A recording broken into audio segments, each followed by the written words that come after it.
Mesdames, Mesdemoiselles et Messieurs, bonjour et bienvenue au numéro 3 de la rubrique Motive-moi du coach Gildas Anemboso. Aujourd'hui, nous allons continuer avec comment se fixer des objectifs.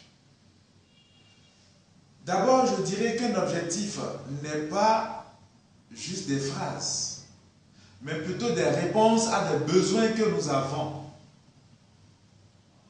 Un objectif, pour être qualifié de vrai et de bon, doit répondre à 4 critères. Premièrement, il doit être précis et très clair.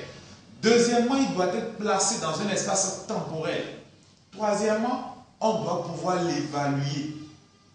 Mais avant de son évaluation, il faudrait pouvoir mesurer, quantifier votre objectif.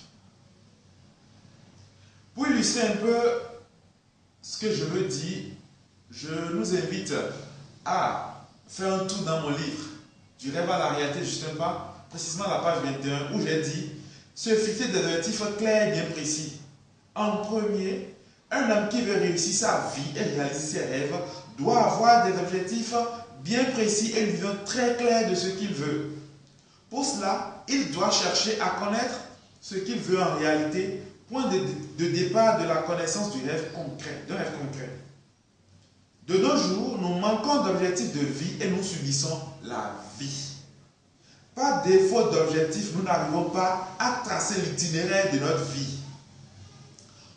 Voilà un peu.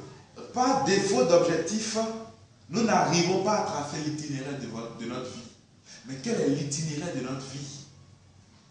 Je peux vous dire aussi qu'avant de tracer l'itinéraire de notre vie, nous devons déjà savoir ce que nous vivons. Qu'est-ce qui ne va pas? Nous devons donc en bref faire le point de notre situation actuelle. Mais quels sont les domaines, sinon les plans de notre vie sur lesquels nous devons faire cette évaluation-là? Je dirais là aussi qu'il y a 6 plans. Premier plan, c'est notre vie spirituelle. Quelle est notre relation avec notre Dieu? Deuxième plan, c'est notre vie sanitaire. Quelles sont les maladies dont vous souffrez qui vous empêchent réellement de montrer votre potentiel? Troisièmement, c'est votre vie professionnelle.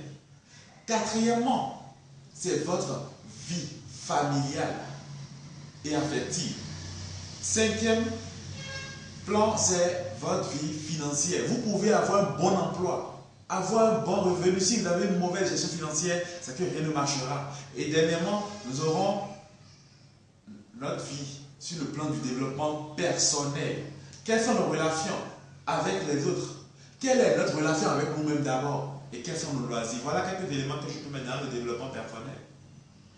Alors, comment arriver à faire le point de la situation sur ces différents points? Tout comme une entreprise, l'être humain a aussi le droit de faire son bilan. Et pour faire le bilan, le premier élément que nous devons, qui doit y figurer, c'est quoi? C'est notre actif et notre passif. Ici, notre actif, c'est tout ce qui nous apporte de la valeur, et notre passif, c'est tout ce qui nous coûte quelque chose. Nous ferons donc un tableau à plusieurs colonnes. Première colonne, nous allons mettre le domaine. Deuxième colonne, nous allons mettre notre actif. Troisième colonne, notre passif. Quatrième colonne, nous allons mettre la joie, l'émotion qui découle de chaque élément de notre actif ou passif. Et cinquième colonne, maintenant, nous allons mettre nos résolutions qui feront enfin donc nos objectifs. Nous allons partir de ces résolutions pour nous fixer donc des objectifs. Alors, je vous conseille déjà de démarrer cet exercice, de faire le point de votre situation actuelle. Vous verrez réellement ce qui vous manque, ce qu'il faut pas faire, ce qu'il faut améliorer, afin donc de pouvoir vous fixer des objectifs. Nous allons continuer le lundi prochain, toujours dans cette même lancée, comment se fixer des objectifs et évoluer encore plus. Je vous demanderai